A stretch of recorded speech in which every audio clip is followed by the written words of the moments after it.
বিড়ি কেন হাতে বল? বিড়ি? হ্যাঁ। বিড়ি আর মুড়ি খেলে নাকি ভিটামিন কাজ। ভিটামিন হয়। ফেল বলছি ফেল। ফেলে দিয়েছি। কান ধরে দাঁড়া। কেন?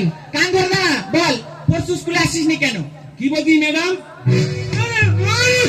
কি বলছি মানে? তোর ম্যাডাম সম্মান দিয়ে কথা বলবি। বলতেছি। বল পরশু স্কুলে আসিসনি কেন? ওই দিন? হ্যাঁ। ওই দিন মার হাগা হয়েছিল। তোর কি হয়েছে? আমি জল তুলে দিচ্ছিলাম। কালকে কেন আসিসনি? কালকে? হ্যাঁ। কালকে বাপের পা কেটে গেছিল। তোর কি হয়েছে? আর তুলে ব্যান্ডেজ করছিল।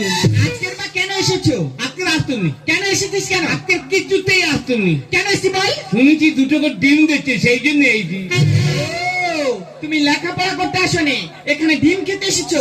ডিম তো একটা প্রশ্ন করছি, যদি না ঠিকঠাক উত্তর দিতে পারিস তোর একদিন কি আমার একদিন। আচ্ছা কি বলবি বল? ফটকে বানান বল। কি? ফটকে। ফটকে? ম্যাডাম ফটকে? এ ম্যাডাম মানে? মারবি নি বলে দিচ্ছি। তাহলে কি করবি? কি মারলে ফেঁসে দেবো। কি করবি তুই? আমি বিষ খাবো। দেখেছিস লেখাপড়া ঠিক মতো করবি না, শাসন করলে বলে বিষ খাবো। বল ফটকে বানান বল। ফটকে? হ্যাঁ। ফটকে। ফটকে। ফটকে। এই বানান বল। বলতেছি তো ফটকে। হ গেল আগিয়ে, চ গেল আজকে। নমস্কার। তুই কেন জন্ম দিস এই বলতেছি? এই একদম বাজে কথা বলবি না, কান্না বন্ধ কর। এবার আরেকটা বানান বলছি। কি বলবি বল? ময়ূর বানান বল। ময়ূর? হ্যাঁ। ম্যাডাম ময়ূর? আরে বলে ম্যাডাম ময়ূর বানান বল।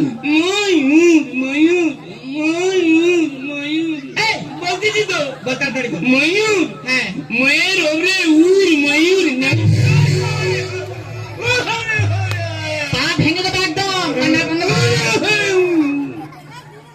এই দেখ, এই প্রশ্নগুলো উত্তর দিতে পারিসনি, এবার তোকে ইতিহাস থেকে প্রশ্ন করছি। ইতিহাস? হ্যাঁ ঠিকঠাক উত্তর দিবি। দেখি হাসির মতো প্যাক প্যাক করে বলবো।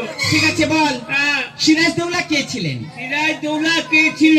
হ্যাঁ। ম্যাডাম আমার চোখে কি পড়েছে দেখ। মার কম হচ্ছে তো, সিরাজদৌল্লা কে ছিলেন বল। বলতেই তো। তাড়াতাড়ি বল। খালি বাড়ি না যাবে, খালি বাড়ি না। বুড়ো মাছটা খুব ভালো। কেন? বুড়ো মাছটা বলবে এ ভূত হেই আয়, গায়ে আদর করবে, কত হাত বুলেবে। আমি বলি কি মাসা, মানে আকাশ আয় বলে বলে পাকা চুল তুলে দেবে। মাথার পোড়া ধরনের খুব ভালো। ও ওই জন্য ভালো। তুই যদি ঠিকঠাক পড়া করিস আমি তোকে মারবো কেন? তোকে মারবো না, তুই ঠিকঠাক উত্তর দে, তাহলে তোর মারবো না। বলতে কি কি? বললাম তো বল। হ্যাঁ কি? কি মানে সিরাজদৌল্লা কে ছিলেন? সিরাজদৌল্লা কে ছিল? সিরাজদৌল্লা সিরাজদৌল্লা কে ছিল? কানাকে সিরাজদৌল্লা কে ছিলেন বল। এবার তোর নাম ধরে রাখবো। এই, আগে উত্তর দে। সিরাজদৌল্লা কে ছিলেন? সিরাজদৌল্লা ইস্ট বেঙ্গলের গোলকিপার ছিলেন। কানা বন্ধ কর। আমি গালাগালি করবো, মুখ খারাপ করবো। তোর মুখ খারাপ করে দে। তাই বাচ্চা। Sirajuddaulah East Bengal goalkeeper. Sirajuddaulah ছিলেন বাংলার নবাব। বল, তারা কয় ভাই তাদের নাম বলে বল। তারা কয় ভাই? হ্যাঁ। তারা কয় ভাই? তাদের নামও বল। তাদের নাম কি? হ্যাঁ। তারা কয় ভাই? তারা 3 ভাই। নাম বল। সিরাজদৌল্লা, কাঁচাগোল্লা, দাড়িপাল্লা।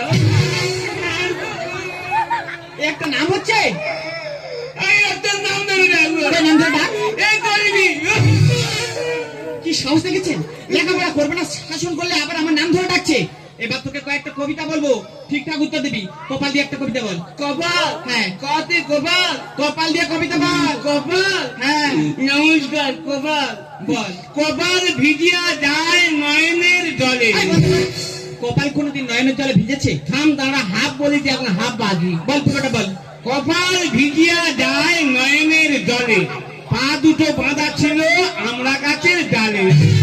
হ্যাঁ, আমি একদিন বদমাইশ করছিলাম। বাবা এই যে কুম মেরে পায়ে দড়ি বেঁধে আমরা গাছে ঝুলিয়ে রেখেছিল।